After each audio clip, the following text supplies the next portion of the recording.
Hello, my name is Roberto Kupfer.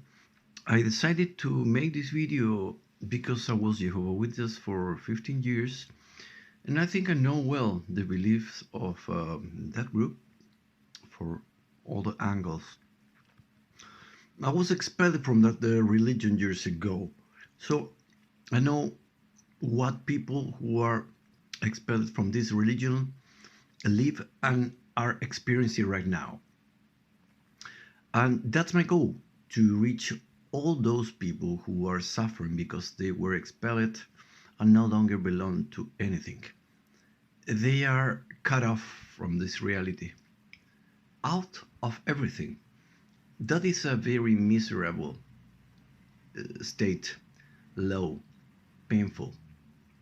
There are also the people who are suffering because they lost friends or family or beloved people in this sect and they never heard from them again, and that's very painful. So the suffering of these people has motivated me to make this video.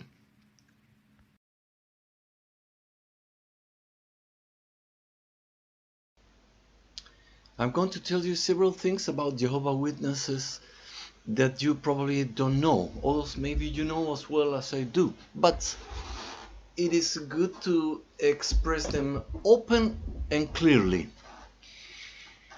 Its founder, it's called Charles Taze Russell, who was born in USA in 1881.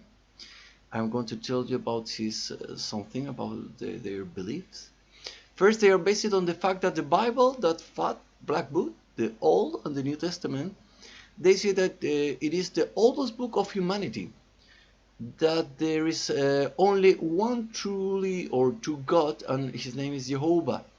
They believe that they are the only group in the world who can understand the Bible because they study it, and thus their only reason to consider themselves unique, exclusive, and singular. No one else can interpret the Bible correctly but them. There is a head or a governing body that directs and regulates Jehovah's Witnesses through the magazine Watchtower.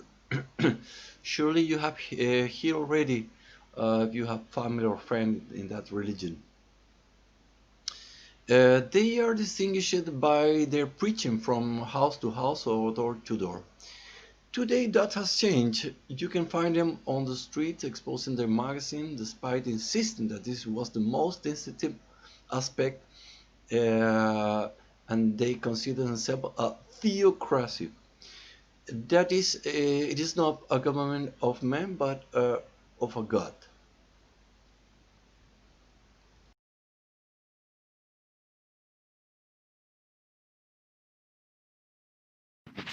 They hold 5 meetings a week on 3 days. I know 2 days is a little different. They meet themselves about 2 times in a week, not like before.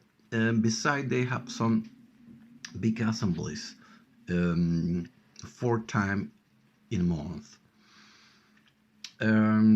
They are guided by Christian morality, that is, people are good if they obey the law, or bad people if they do not obey. Members who have been baptized who break or violate its standard or law might be expelled or censored. When expelled, they are not spoken to this person again until he or her is or she is repent and want to return to the group after a while. It can be the soul does not exist. That is a Plato invention, they say, which basically makes them a completely materialistic group. They speak of being spiritual, such this brother is very spiritual or like that, but they do not believe in something like spirit. Explain to me that. This is impossible. They consider the United Nations as the wild beast of Apocalypse. But anyway, they signed up agreements with this organization violating their famous Christian neutrality. They believe believe that blood or transfusion are wrong and should not be done. Extremely controversial belief of Jehovah Witnesses that is indeed extreme. They are based on the text in the Bible that says that animals must be bled before it. As well as the Islamic or Jewish, the Christians inherit this custom and that they extend to the blood transfusion actually. All from a text that says that Jehovah considers the blood sacred and the human should not eat it. That is the whole argument to adopt such an extreme position. Doctors in general have already taken an oath, and usually they will tell them that there is no problem, but they do or they feel not any duty towards them. There may be a doctor who can respect them, but puts their career at a big risk. But normally they consider them so low level that they don't pay attention to them and give them transfusion when they can see. It is important to establish that with the Bible you can prove anything. You can take a book as fast as the Bible and select text to prove anything. That the soul exists, that the soul does not exist, that there is a hell, that there is a no hell, that God is a good and love, that God is a punishing judge. You can try whatever you want because it is a very fat book and it has a lot of words and phrases. So with a little skill of knowledge, you can pick up the Bible and juggle in front of uneducated people. They are symbols such as the cross, for example, are considered idolatrous. No festivities such as Christmas or New Year are celebrated by them. They claim to have a established body of knowledge and it does not change. But from time to time, what they call new understanding appear. They change their belief. They tell you that their beliefs are always the same, but this joker is enabled and they tell you that there is a new understanding with a sacred voice and they simply change their beliefs.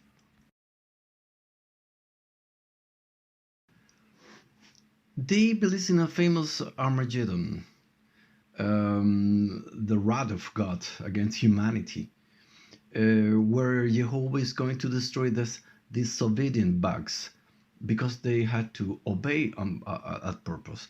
Here, free will or freedom is cancelled. They no longer run in front of a permanent role of a slave. You obey me or I kill you. That is the God of Jehovah Witnesses. And that is the image that they paint of God. A bully of a list for them.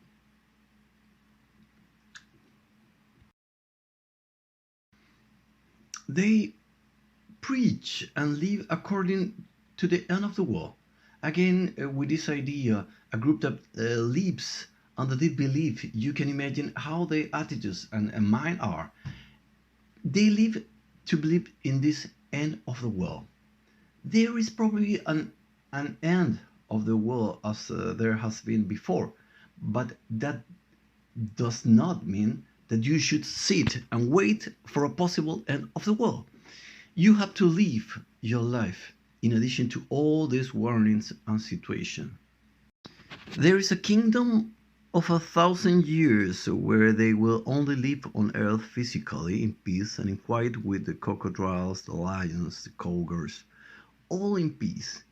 You will tell me how you put in this concept of a physical life on the earth in a normal mind. It seems like 1,000 years is enough for them. I don't know how, but they consider this is enough.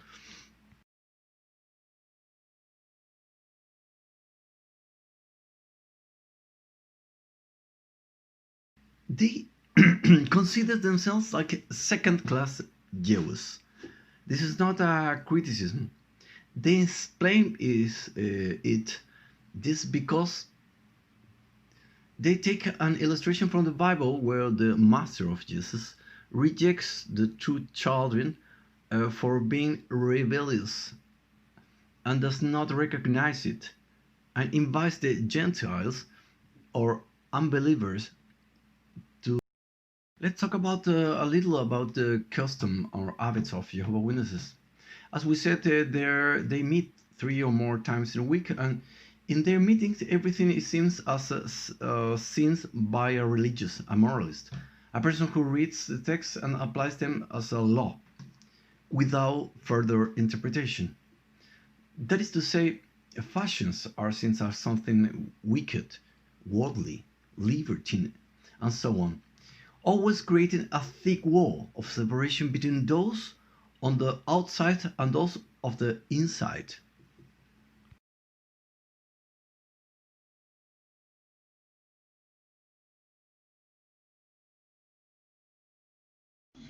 It can be established that for practical purposes, Jehovah's Witnesses are a club of friends.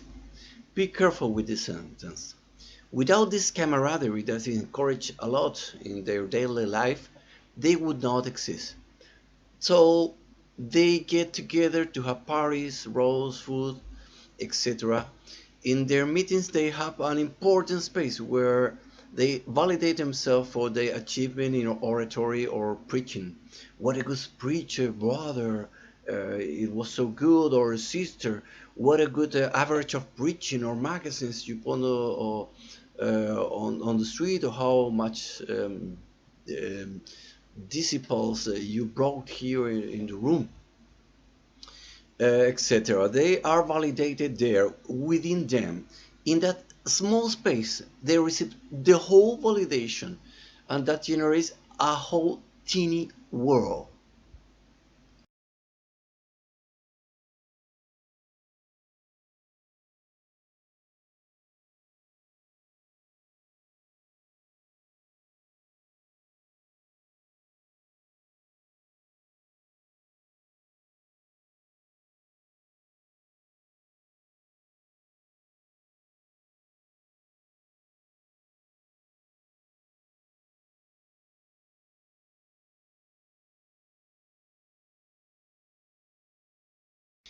It is remarkable that when a member is of the Jehovah's Witness is expelled, they want to return to the organization. Almost always. There are exceptions, of course. You don't want to feel to return to feeling peace with God, or have no more guilt. Uh, what what you want desperately is return to the brotherhood. He wants to return to his group of brothers. This is the greatest loss. I emphasize in this desperately wanting to return to this association. This is the basic element on their belief. Without this question, they would not exist. This only reinforces or reveals an inner emptiness, because all your relationship, family, friends, uh, partners has been already cut it off of your life. Your chances of opening up and meeting new circles are closed, are cancelled by the bombardment and the defamation of this sect during your whole life. They told you that the outside are evil, wicked, goats, worldly, satanic. So let's move to another point, financial support. They have a voluntary contribution. They suggest 10%, but keep it voluntary. Kingdom halls, for instance, are purchased by members, but they belong to the religious organization, which points to an increase of their assets in this sect. Not to mention others like books or magazines. Another point: do their belief validate them, reinforce their own people as persons, as individuals? Well, I tell you that many of them have depression, anxiety, and are sad, or many of them distressed. normal when you renounce to your will.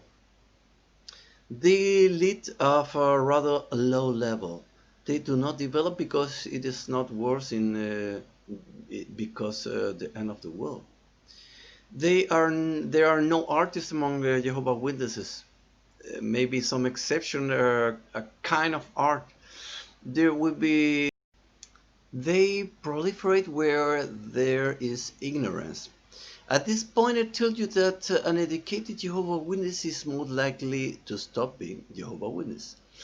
Until a few years ago, children of Jehovah Witnesses were frowned upon if they were educated in college. They were pointed out as people who were not spiritual. They were considered spiritually weak, and obviously, when they were educated, they stopped being Jehovah Witness.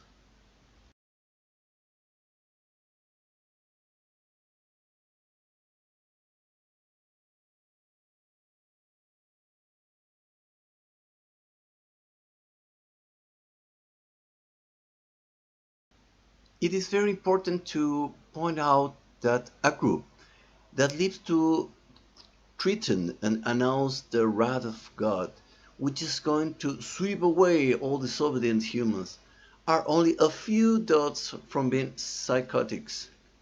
Unfortunately, most of the madhouses of the world are filled with this characters profile person who only see the revenge of God and contempt to destroy all humans.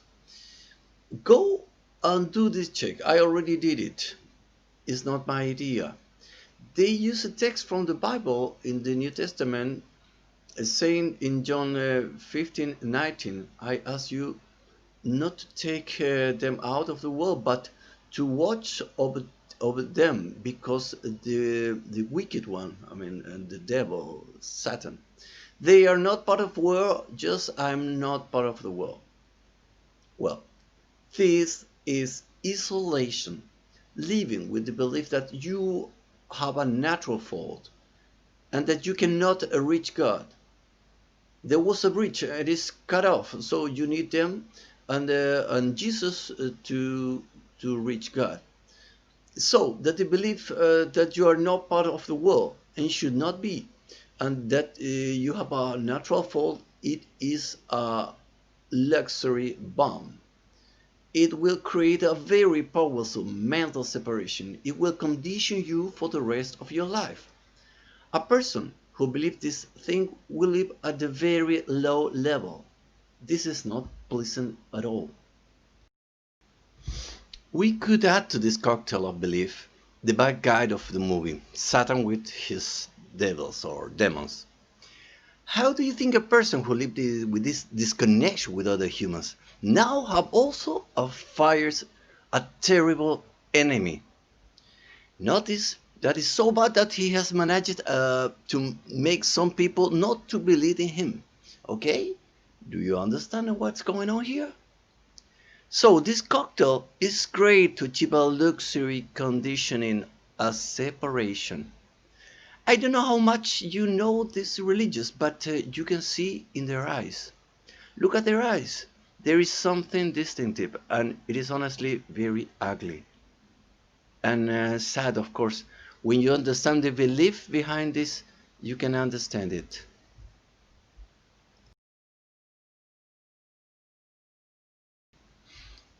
We can say that Jehovah Witnesses are living in a level of stable rage, let's say.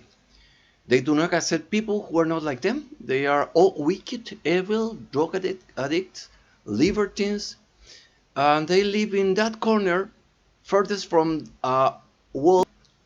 It is a religion or a sect, Jehovah Witnesses? Well, we have already answered enough of this question so far. But when they use the fear, the threat, the existence of dangerous Satan who are threatening you the whole time, the use of guilt, the stigmatization of those who don't think like them, the fascist attitude for those who don't think like them, the pejorative use for those who are not from their group, such as goat, wicked, worldly, etc. The fact that they cannot relate to anyone but just them because put them in danger. Or whether Satan can use anyone who is not from the group to separate you from the truly faith. The not celebrating of birthdays or Christmas or New Year, the separation of your family group and your friend. This issue about don't being part of the world, all this unequivocally defines them as a sect. They control your time, your mind. They don't give you a rest in a week. They have you bombarded every day. If you miss a meeting, they threaten you. Satan is going to use that moment uh, just to destroy your faith and you if you don't go every time to the meetings. That that is a cute work, and they practice it consistently. As a man, you can hardly look at a woman. Everything has a dirty connotation, and are already taken in this degree of guilt. You know what I mean? And in all of this above, they stand out. How should treat them when they arrive at your door, or at your office, or workshop, or space? You must understand, assume that if in your environment someone approaches to threaten you, to tell you that you do not worship God in the correct way, that God rejects you for not believing like them, you are being threatened. They invaded your space to threaten you. This is not exaggeration, it's just a fact. They come up to tell you that no matter what you think, you are wrong. This is an invasion. You must answer, get out of my space. Look at them, calmly and peaceful, and tell them that you are not interested in their message. Tell them to write down your name and address so that they will not bother you again. This is a requirement that they must comply when you ask them to do so.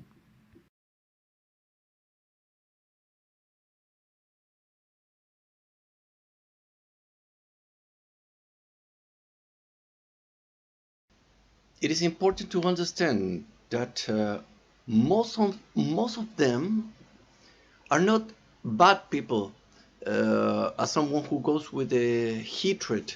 No, many of them are completely sincere, but they are trapped by divine threats and fear. I mean, they might be heroic, but that doesn't mean they are right. It is just make them worthy of pity, like any ignorant. And anyone who comes or approach to you or your space with these threats, you must withdraw them. Otherwise, they will offend and threaten you. You do not need to be cruel or aggressive, just demand that they leave your space when they arrive with this message of destruction and threats.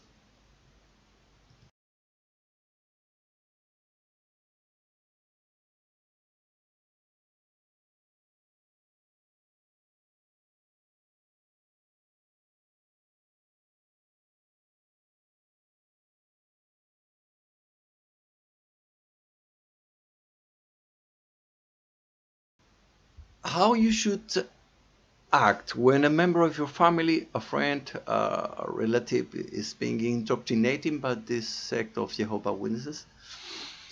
Well, do not object directly. They are conditioned so that when you reject them, they see the hand of the devil behind.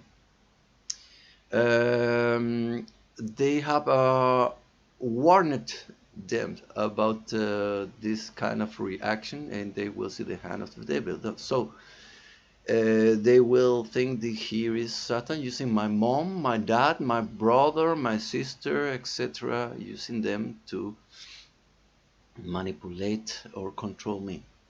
Don't go shock them. Just inform them and tell them what you know, and let them take everyone their own decision. But undoubtedly, education is an important issue in this topic. If a person learn to have a mental structures, whether he learn from the life or from the university, most likely he does not feel attached to this sect. If they are minors, you should prohibit it. Tell them, no, you are not going to mess with these people until you are an adult, and educate yourself. If they are children, they will be abused because they do not have enough element to judge and compare the reality and to evaluate the data. So, if they are children or weak people, you must oppose them. Who is a potential victim for the sect? Well, someone with a very low self-esteem, someone who has been repeatedly invalidated, who has already renounced to his will, who stopped using his or her determinism, someone who no longer believes in himself or herself, someone who is basically depressed, a person without education or without values or both. Here is the perfect candidate, someone depressed and uneducated. You can download the whole speech, and this person most probably will buy your product.